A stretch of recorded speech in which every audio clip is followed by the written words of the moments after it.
नमस्कार, स्वागत है आप सभी का ब्रज की इस पावन भूमि पर। आज मैं आया हूँ ब्रज भूमि मथुरा के बरसाना क्षेत्र में और इस समय मैं मौजूद हूँ बरसाना क्षेत्र के पिसावा गांव में। पिसावा गांव वो गांव जहां द्रोणाचार्य पुत्र अश्वत्थामा आज भी रहते हैं, आज भी संपूर्ण वन क्षेत्र की रक्षा वही करते हैं। तो आइए हम और आप मिलकर इस दिव्य और पौराणिक स्थान का दर्शन करते हैं।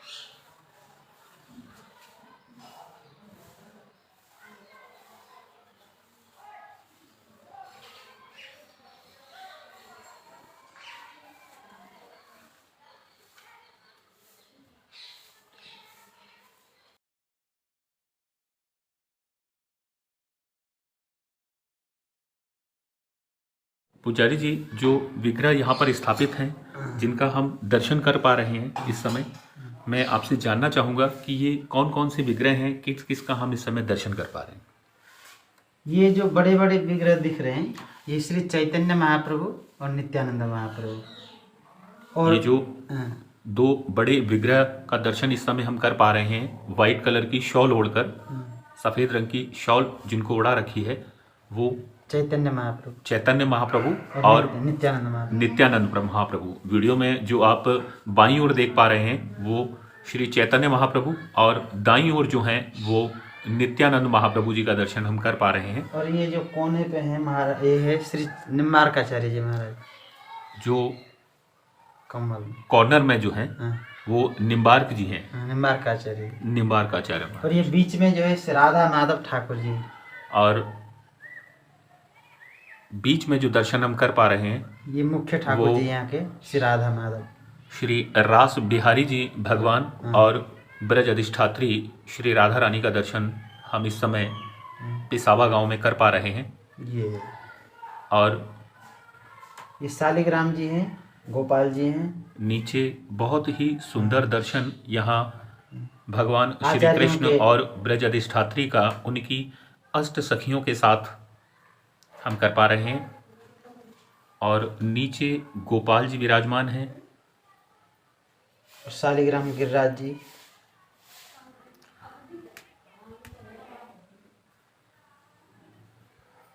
बहुत ही सुंदर दर्शन यहाँ पर इस समय हो रहा है।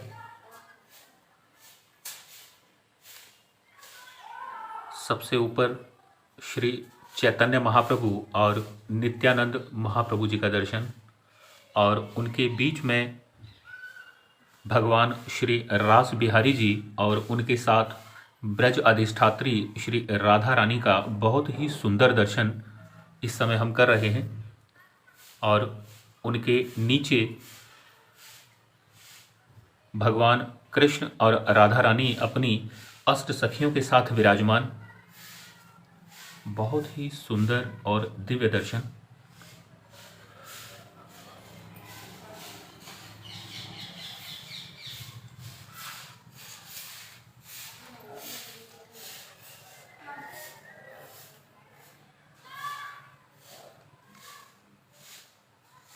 ये हम सब का परम सौभाग्य है कि ब्रजभूमि से पिसावा गांव में आज हम श्री राधा कृष्ण का दिव्य और भव्य दर्शन कर पा रहे हैं। अश्वत्थामा जी का भी। और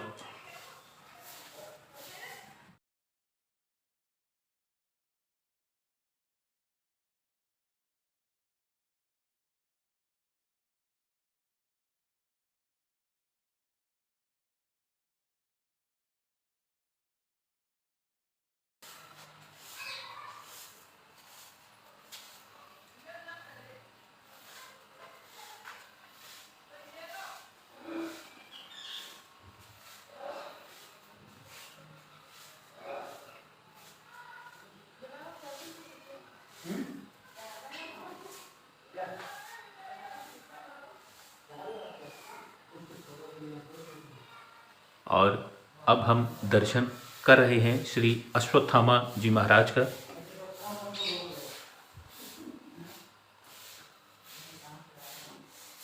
जो यहाँ तपस्या करते हुए जिनका दर्शन हम कर पा रहे हैं।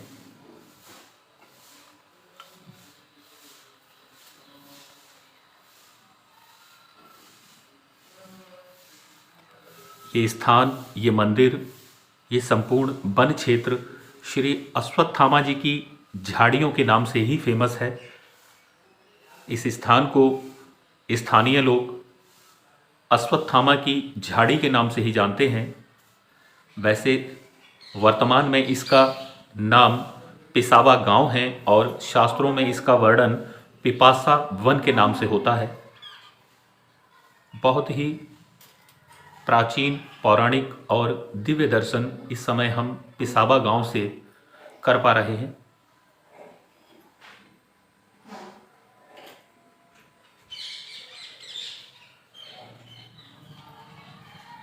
और यहाँ पर एक छोटा सा परिक्रमा मार्ग मंदिर के चारों ओर स्थापित है, जिसकी हम इस समय परिक्रमा लगा रहे हैं।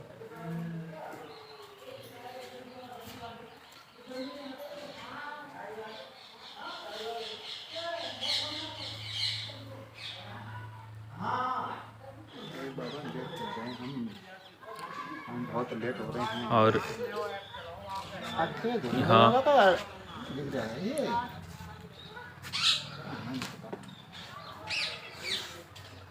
मैं महाराज जी से जानना चाहूँगा, महाराज जी ये किनका विग्रह है? ये बाबा धनुर्धर, ये देवराव बाबा का नाती सेला है। ये देवराव बाबा का नाती सेला है। ये नाम इसका धनुर्धर है। धनुर्धर या धुरंधर? धनुर्धर। धनुर्धर। धनुर्धर दास जी हैं। ये देवराहा जिला का जन्मभूमि है। जो दर्शन अभी हम कर पा रहे हैं, जो विग्रह सामने हमारे दर्शन के लिए मौजूद है, जिनका दर्शन हम कर रहे हैं, ये बाबा जी ने मुझे बताया कि इनका नाम धनुर्धर महाराज है और ये ब्रज के प्रसिद्ध संत देवराहा बाबा के शिष्य रहे हैं। और इन्होंने यहाँ पर किसी समय बहुत बड़ा यज्ञ इसी स्थान पर किया था। और सबसे विशेष बात इनके विषय में ये बताई गई कि यही वो व्यक्ति हैं जिन्होंने सबसे पहले अश्वत्थामा जी महाराज को इस झाड़ियों में, इन विपाशा वन में महसूस किया था, देखा था। मैं महाराज जी से जानना चाहूँगा, महाराज जी अश्वत्थामा को, धनुर्धर महाराज को साक्षात दर्शन किया था। महाराज जी ने दर्शन किया जी। और बहुत बड़े जगह किया था। 7 मंजिल का टोप बनाया था। 7 मंजिल का क्या बनाया था? जो वो यज्ञशाला बनाया था। अच्छा, इन्होंने जब यज्ञ किया था हाँ? तो 7 मंजिल का यज्ञशाला बनाया था यज्ञशाला जी। 108 कुंड का यज्ञ था। 108 कुंड बनाए गए थे उस यज्ञ को करने के लिए। ये कुंड बाबा जी कहाँ पर हुआ था? यही झाड़ी का अंदर पल्ली तरफ। अच्छा, जिनका हमने सुबह दर्शन किया, अश्वत्थामा की जो झाड़ियाँ हैं उन्हीं के बीच में वो बीच में 7 मंजिला इमारत बनाई गई और फिर उसमें 108 हवन किए गए, 108 कुंड बनाए गए। कुंड का हवन किया था। महाविष्णु का यज्ञ था। अच्छा, महाविष्णु यज्ञ के नाम से था। तो बाबा जी आप यहाँ कब से हैं इस स्थान पर? हमारा हो गया 40 साल। आप 40 वर्षों से इसी स्थान पर हैं। आपका शुभ नाम क्या है बाबा जी? हमारा नाम छोटा सा नाम है बंशीदास। बंशीधर? बंशीदास। बंसीदास। अच्छा अच्छा। यहाँ बामान गांव जदुवंशी का हिवासीन को बामान गांव सभी हमको जानता है जी। मैं इस झाड़ी में 40 साल से भजन कर रहा हूँ।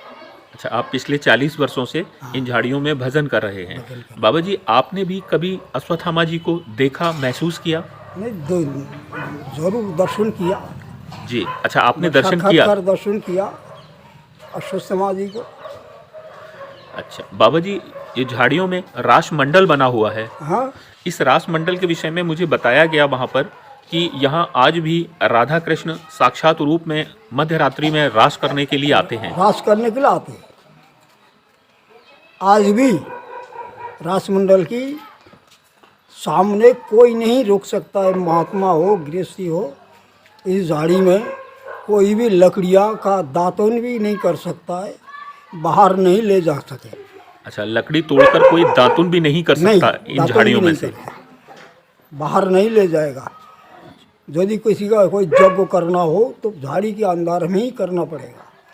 अच्छा, अगर किसी को यज्ञ करना है या भंडारा करना है तो उसके लिए वो भंडारा या यज्ञ जो कुछ भी करना है वो झाड़ियों के अंदर ही करना होगा। अंदर ही करना पड़ेगा, आप बाहर नहीं ले जा सकते नहीं, झाड़ियाँ। बाहर लेने से खतरा है, आप ही आप खतरा हो जाता है। ये है तमाम। बाबा जी, ये जो रास मंडल बना हुआ है इस पे किसी ने देखा है राधा कृष्ण को रास करते हुए या उनकी कोई गतिविधि आवाज सुनी हो? हाँ, आवाज़ तो हमने खूब बढ़िया सुनी है। अच्छा, क्या घुंघरुओं की? नूपुर का धुन बहुत बढ़िया सुनता था। अच्छा, आपने सुना है? हाँ, सुना है। जी। वंशी धुन नहीं सुना, नूपुर के धुन बहुत बढ़िया सुनता था, डेली सुनता था जब हम झाड़ी का बीच में थे। जब तो बाबा जी ने हमें बताया कि यहाँ पर बहुत ही सुंदर मध्य रात्रि में राधा और कृष्ण का रास होता है, जिसे जो ठाकुर जी का शुद्ध भक्त होता है वही महसूस कर पाता है। और जैसा हमने बाबा जी से बात की, बाबा जी ने स्वयं उसे महसूस किया। राधा रानी के पायल की नुपुर की आवाज़ को उन्होंने सुना है और एक बार नहीं बार बार सुना है उसको। और इसी प्रकार इन झाड़ियों में अश्वत्थामा जी महाराज को बहुत से संतों ने, साधुओं ने, जिन पर अश्वत्थामा जी महाराज की कृपा होती है, उनका दर्शन उनको हुआ है। तो मैं आप सब लोगों से यही निवेदन करूंगा कि जब भी आप बरसाना आएँ, इस क्षेत्र में आप जब भी आएँ तो ज़्यादा नहीं 4 से 5 किलोमीटर की दूरी पर बरसाना से ये स्थान है। आप यहाँ अवश्य आएँ, यहाँ का दर्शन करें। जिस तरह अश्वत्थामा को इस वन में आने पर, इस गांव में आने पर, इस स्थान पर आने पर शांति मिली थी, यहाँ आकर वाकई बहुत शांति मिलती है। निश्चित रूप से आपको भी अच्छा लगेगा।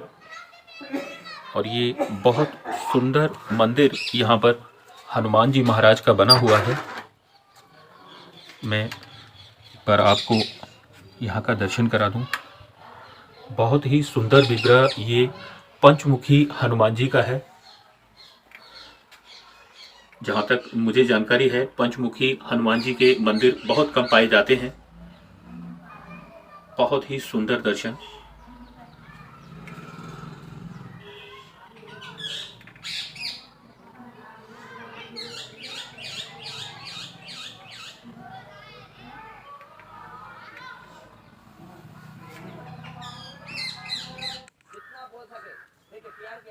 और ये इस संपूर्ण वन क्षेत्र के अंदर एक ही स्थान ऐसा बना हुआ है।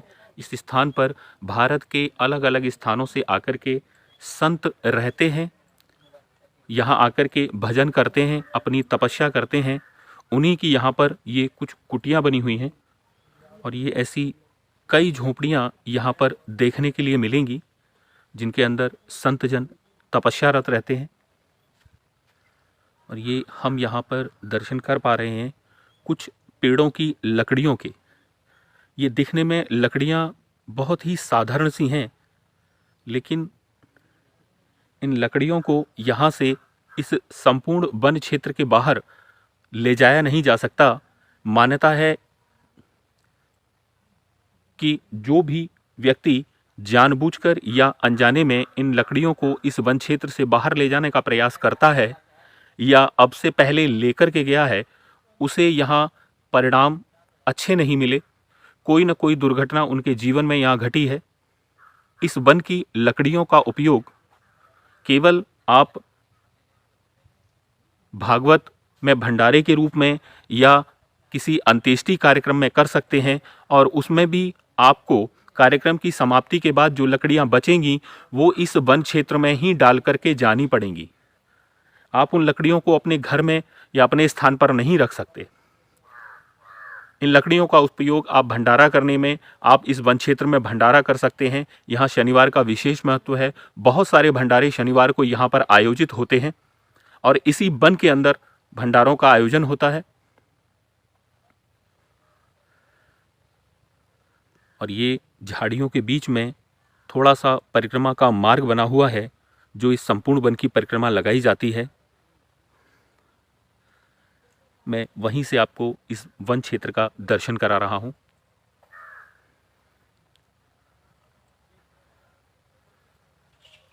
मान्यता है कि महाभारत की युद्ध की समाप्ति के बाद जब अश्वत्थामा ने पांडवों के पुत्रों का वध कर दिया तो भगवान श्री कृष्ण ने उनके मस्तक से मणि निकालकर उनको श्राप दे दिया कि आप जीवन पर्यंत इसी तरह से पश्चाताप की अग्नि में जलते रहेंगे और आपके मस्तक से जो मणि निकाली गई है उससे जीवन पर्यंत रक्त का बहाव बहता रहेगा।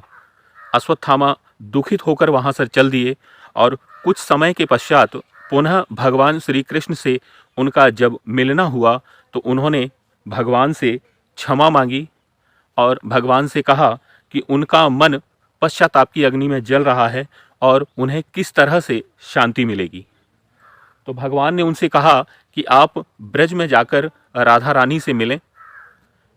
भगवान के कहने पर अश्वत्थामा यहीं बरसाने में आकर श्रीजू से राधा रानी से मिले और राधा रानी से मिलने के बाद राधा रानी ने उनको इसी शांति वन में, जो विपाशा वन के नाम से भी जाना जाता है, यहाँ आकर उनको तपस्या करने के लिए, रहने के लिए कहा और साथ ही साथ इस वन की रक्षा करने का भी आदेश दिया। तब से अश्वत्थामा इसी वन क्षेत्र में कहा जाता है कि वो निरंतर रहते हैं, इस वन की रक्षा करते हैं। इस वन में रहने वाले सभी पशु पक्षियों की, सभी व्यक्तियों की, सभी साधुओं की, सभी महात्माओं की रक्षा करते हैं और वो निरंतर यहाँ सूक्ष्म रूप में विराजमान रहते हैं। इस संपूर्ण वन क्षेत्र के अंदर जैसा हमें यहाँ बताया गया कि आप कोई भी व्यवहारिक एक्टिविटी नहीं कर सकते, व्यवहारिक गतिविधि आप यहाँ नहीं कर सकते, कोई आर्थिक गतिविधि आप यहाँ नहीं कर सकते, व्यापारिक गतिविधि आप यहाँ नहीं कर सकते। यहाँ केवल और केवल राधा और कृष्ण का भजन करने वाले व्यक्ति, भजन करने वाले साधु महात्मा, भजन करने वाले संत जन ही आकर रह सकते हैं, अन्यथा कोई भी व्यक्ति इस वन में आकर नहीं रह सकता। इस संपूर्ण वन की परिक्रमा भी लगाई जाती है जो लगभग 4 किलोमीटर की है और मान्यता है कि जो लोग यहाँ आकर के, इस वन में आकर के परिक्रमा लगाते हैं, इस वन में आकर के अश्वत्थामा जी महाराज का दर्शन करते हैं, उनको भी अपने जीवन में उसी प्रकार से शांति मिलती है जिस प्रकार अश्वत्थामा जी महाराज को इस वन में आने के बाद शांति का अनुभव हुआ था। इस दिव्य पौराणिक और प्राचीन स्थान के विषय में और अधिक ज़्यादा जानकारी के लिए मेरे साथ उपस्थित हैं यहाँ के स्थानीय निवासी। आइए उनसे बात करते हैं। अश्वत्थामा बलिर्व्यास हनुमांश्च विभीषण कृपा परशुरामश्च सप्तैते चिरजीविना सप्तैतान् संस्मरेन् नित्यं मार्कण्डेयमथाष्टमम् जीवेद् वर्षशतं सोऽपि सर्वव्याधि विवर्जित। चिरंजीवी 7 चिरंजीवी हैं, तो 7 चिरंजीवियों में सबसे पहला नाम अश्वत्थामा जी का आता है। अश्वत्थामा जी महाराज जब महाभारत में दुर्योधन के पक्ष से युद्ध कर रहे थे तो युद्ध में दुर्योधन को प्रसन्न करने के लिए उसके मांग पर पांडवों के 5 मस्तक दुर्योधन ने मांगे, तो वो धोखे से पांडवों के बच्चे जो 5 बालक थे उनके मस्तक काट करके लाए। उस हत्या के कारण वो निस्तेज हो गए, उनका ब्रह्म तेज नष्ट हो गया और अर्जुन ने भगवान की प्रेरणा से उनके मस्तक की मणि निकाल ली, बाल सहित, मणि सहित बाल मोड़ दिए। इसके बाद में अश्वत्थामा जी को बहुत ही बड़ी बेचैनी होने लगी। भगवान ने तो एक प्रकार से उनका परित्यागी कर दिया। भगवान की प्रेरणा से ही ये श्री जी के पास में गए और श्री जी ने ये पिपास वन, इस पिपास वन में पहले भगवान राज तो करते ही थे, यहाँ पे श्री जी को प्यास लगी थी तो भगवान ने इस पिपास वन में ही श्री जी को पानी पिलाया था। उसी वन में राधा जी ने अश्वत्थामा जी को भेजा, आप वहाँ जाकर के मेरा भजन करिए तो आपको शांति मिल जाएगी। तो इस जगह पर इसी झाड़ी में रह करके आज भी अश्वत्थामा जी भजन करते हैं। और यहाँ पर जो भागवत स्वरूप जी महाराज तपस्या कर रहे थे उस समय यहाँ एक हाथी आया था, जबकि इस एरिया में कहीं हाथी नहीं होता है, जंगली हाथी, कोई हाथी किसी प्रकार का हाथी नहीं है, आया था। हम उनके दर्शन करने के लिए आए तो बताया उन्होंने कि यहाँ रात में हाथी भी आता है कभी कभी, आप बाहर नहीं बैठना। धुना बाहर लगा हुआ था, भीतर भजन कर रहे थे वो भी अश्वत्थामा जी थे, क्योंकि इस एरिया में कोई हाथी नहीं है। प्रत्यक्ष रूप से धुरंधर बाबा जिन्होंने यज्ञ किया था उन्होंने बताया था कि उनको मिले थे, उनका शरीर पूरा हो चुका है, उन्होंने बताया था कि अश्वत्थामा जी महाराज सफ़ेद कपड़ा पहरे सफ़ेद वेश में उनको मिले थे। और उन्होंने थोड़ी सी बातचीत इतनी की थी कि हमारे मणि निकाल लेने से हमको अब भी मतलब तकलीफ है, इतनी बात उनसे हुई थी। और ज़्यादा नहीं, वो अंतर्धान हो गए थे। तो महाराज जी, ये जो वन क्षेत्र है यहाँ पे मैंने देखा है जगह जगह बहुत सारी लकड़ियों के ढेर पड़े हुए हैं। हाँ, लकड़ी मतलब इकट्ठी की हुई, इकट्ठी की हुई हैं, टूटी हुई भी हैं, पेड़ों के ऊपर भी लगी हुई हैं, बहुत सघन वन क्षेत्र है। हाँ। महाराज जी, आप कुछ इसके विषय में बताना चाहेंगे? लकड़ी यहाँ तो कोई ले नहीं जा सकता है। अच्छा, क्यों नहीं ले जा सकता यहाँ से लकड़ी? यहाँ ले जाएगा तो अश्वत्थामा ले नहीं जान देगा, कुछ न कुछ कीट को दिखा देगा। जी, अश्वत्थामा जी का कि इसमें से कोई भी बाहर नहीं ले जाए। जैसे कोई भागवत प्रोग्राम कोई होता है, यज्ञ यागादि कोई कार्यक्रम होता है मंदिर में या गांव में कहीं भी, तो यहाँ से लकड़ी, सूखी लकड़ी काट करके ले जाते हैं, उसके लिए कोई परेशानी नहीं है। पर वहाँ उस कार्य में लगने के बाद में जितनी लकड़ियाँ बचती है वो लकड़ियाँ फिर घर के लिए काम नहीं कर सकते, उसको ये झाड़ी में ला करके डालना होता है। ऐसा बहुत बार किया गया है।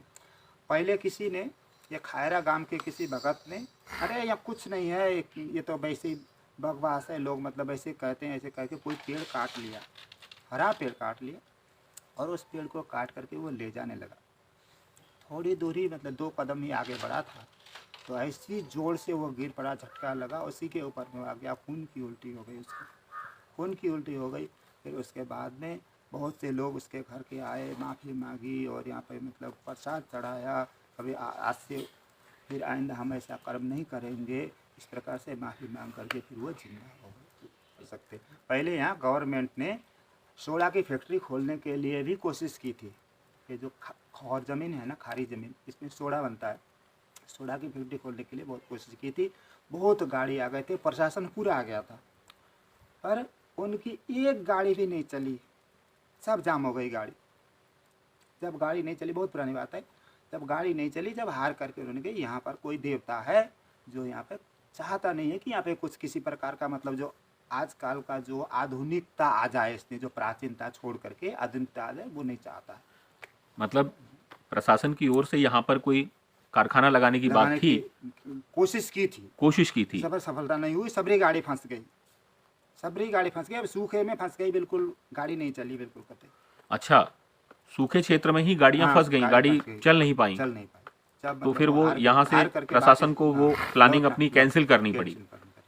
मतलब आपके हिसाब से अश्वत्थामा जी महाराज ये चाहते नहीं है यहाँ पर कि यहाँ कोई विकास हो, यानी ऐसा कुछ नहीं, या इन पेड़ों को या इन वन क्षेत्र को नष्ट किया जाए और यहाँ पर विकास हो, ये नहीं चाहते। ये जो परिक्रमा लगाई जाती है महाराज जी यहाँ पर, ये वन की लगाई जाती है, किसकी लगाई जाती है? ये अश्वत्थामा जी की ही है, ये झाड़ी वाले की ही मतलब बताया गया है विशेष करके।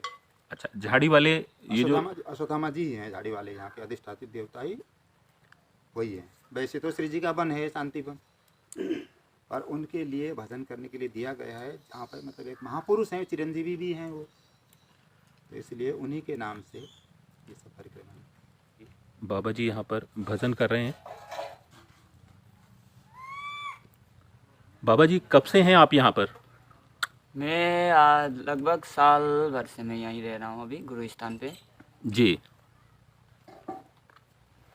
जी, ये मेरी गुरु स्थान है, मेरे गुरुदेव का स्थान, जो कि मेरे महाराज जी, जो गुरुदेव परम पूजनीय श्री श्री 108 श्री भागवत शरण जी महाराज, जो कि यहाँ आज से लगभग 27-28 साल पहले 1993 में यहाँ पे आके भजन किए थे। तो वही स्थान है जो अभी महाराज जी ने 2020 में जनवरी में जाके बनवा दिए गुरुदेव ने। तो उसी जगह पे जब से ये स्थान बनी हुई है तब से मैं यहीं रह रहा हूँ। तो ये महाराज जी पूरे संपूर्ण वन क्षेत्र में, इस बिपाशा वन में, क्या यही एक स्थान है जहाँ पर संतजन साधुजन भजन करते हैं? जी, स्थान तो ये पिपासा बनी है, एक ऐसी स्थान है जिसमें कि जो भी आते हैं, जो मनोकामना लेके, जैसे कि सद्भावना से भजन करने के लिए उनकी कोई मनोकामना होती है तो वो अनिश्चय पूरी होती है इस जगह पे। वो ऐसी ये वो वन है। झाड़ी का रक्षा करते हैं स्वयं अश्वत्थामा जी महाराज। तो महाराज जी ये जो रास मंडल बना हुआ है इन झाड़ियों के बीचों बीच, जी इसके विषय में, ये कब से यहाँ पर स्थापित है रास मंडल? आपने इसे कब से देखा है? जी, मैंने तो इसको अभी साल भर पहले से देखा है, लेकिन मेरे गुरुदेव ने बताए हैं, जो कि यहाँ पे पहले तो यहाँ ठाकुर जी के और श्री जी के चरण पाए गए थे, जो कि ये रासमंडल बनी नहीं थी पहले, बस श्री जी के उनके चरण थे। तो एक जो भगत है यहीं पिसाई गांव के, वो रहते हैं अमेरिका पे, तो उनको सपना दिया भगवान ने कि मैं यहाँ पे विराजता हूँ, हमारा रास होता है यहाँ पे, आप यहाँ पे जाके स्थान बनाओ। अभी पूरी तरह टूट गई है स्थान, तो उस भगत आके यहाँ पे स्थान बनाया गया 1998 के समथिंग में। ये रास मंडल 98 में बनाया है। जी और उससे पहले यहाँ किशोरी जी के चरण चिन्ह पाए गए थे, जी उसी स्थान पर ये रास मंडल बनाया गया। जी जी, उसी स्थान पे पहले रास तो ये पहले से होते आ रहा है। भगवान की यहाँ नित्य रास होती रहती है, जैसे निधि वन में होती है उसी प्रकार यहाँ पे भी नित्य रास होती रहती है। तो महाराज जी जैसा यहाँ मैंने सुना है कि यहाँ रात्रि में रास होता है। जी, आपने सही सुना है। रात्रि 10 बजे के बाद सुबह 4 बजे तक रास होता है। जी उसे किसी ने महसूस किया है? जी, संतों ने महसूस किया है। जो भजनानंदी संत होते हैं, जो यहाँ पे पहले से ही रह रहे हैं, जो पहले से भजन करते हैं, उन सब जो भगवत प्राप्ति संत है, उन सब को हुआ है। तो यहाँ पे देखा, महाराज जी ने बताया कि जिस रास मंडल का अभी हमने दर्शन किया, वो रास मंडल पहले उसी रास मंडल के स्थान पर किशोरी जी के चरण चिन्ह पाए गए थे। उन्होंने, भगवान ने अपने एक भक्त को स्वप्न में बताया कि यहाँ पर रास मंडल का निर्माण होना चाहिए। तो उन भक्त ने आकर के इस गांव में बताया, फिर सभी भक्तों ने मिलकर के इस रास मंडल का निर्माण किया। जी और आज भी भगवान श्री कृष्ण और ब्रज अधिष्ठात्री राधा रानी के यहाँ पर रास होने की बात कही जाती है। मान्यता है कि बहुत से संत जन साधुओं ने यहाँ पर उस चीज़ को महसूस किया है। राधा रानी के पायलों की आवाज़ भी यहाँ काफ़ी संतों ने सुनी है। अब हम धीरे धीरे बढ़ रहे हैं उसी रास मंडल की ओर, उसी दिव्य और पौराणिक स्थान की ओर, जिसके विषय में मान्यता है कि इसी दिव्य और पौराणिक स्थान पर आज भी भगवान श्री कृष्ण और ब्रज अधिष्ठात्री राधा रानी रात्रि 12 बजे के बाद यहाँ आते हैं और यहाँ आकर के रास करते हैं। वही दिव्य स्थान जहाँ रास करते हुए भगवान श्री कृष्ण और ब्रज अधिष्ठात्री राधा रानी आकर के विश्राम करते हैं रास मंडल में। ये सिंहासन बना हुआ है जिस पर युगल जोड़ी सरकार विराजमान होते हैं और अर्धरात्रि के समय यहाँ रास किया जाता है। स्थानीय लोगों से बात करने पर उन्होंने हमें बताया कि यहाँ कुछ एक साधु महात्मा ऐसे भी हुए, राधा रानी की पायल की आवाज़, उनके घुंघरुओं की आवाज़ को महसूस किया है। ये रास मंडल बहुत ही घनी झाड़ियों के बीच है। ये हम दर्शन कर सकते हैं उन झाड़ियों का जिनके बीच में होकर के ये परिक्रमा मार्ग बना हुआ है।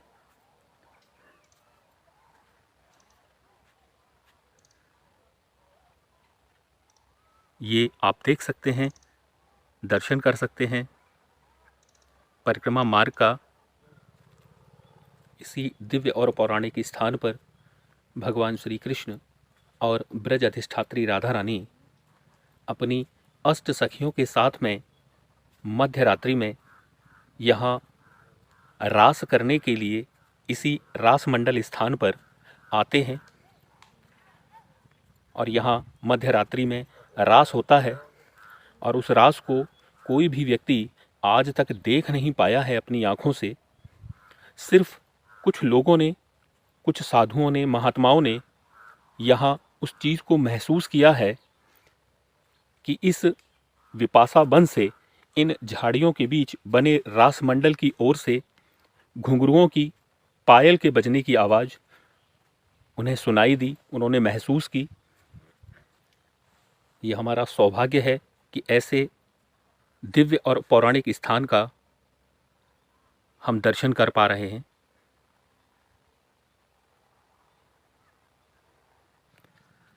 बहुत ही घनी झाड़ियों के बीच में यह रासमंडल बना हुआ है।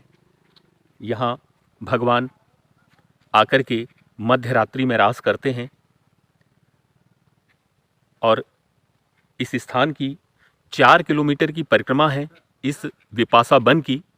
इस स्थान को विपाशा वन कहा जाता है, जिसका वर्तमान नाम पिसावा गांव रख दिया गया। बहुत ही दुर्लभ और कठिन झाड़ियां हैं, जिनके बीच से होकर के स्थानीय लोगों ने रास्ता बनाया हुआ है ताकि ठाकुर जी के भक्त उनके इस दिव्य स्थान का दर्शन कर सकें।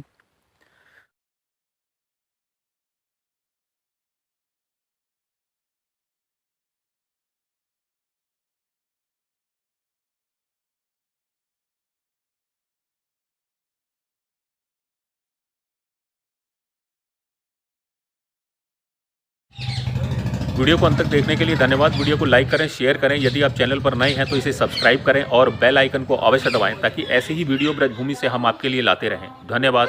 जय जय श्री राधे।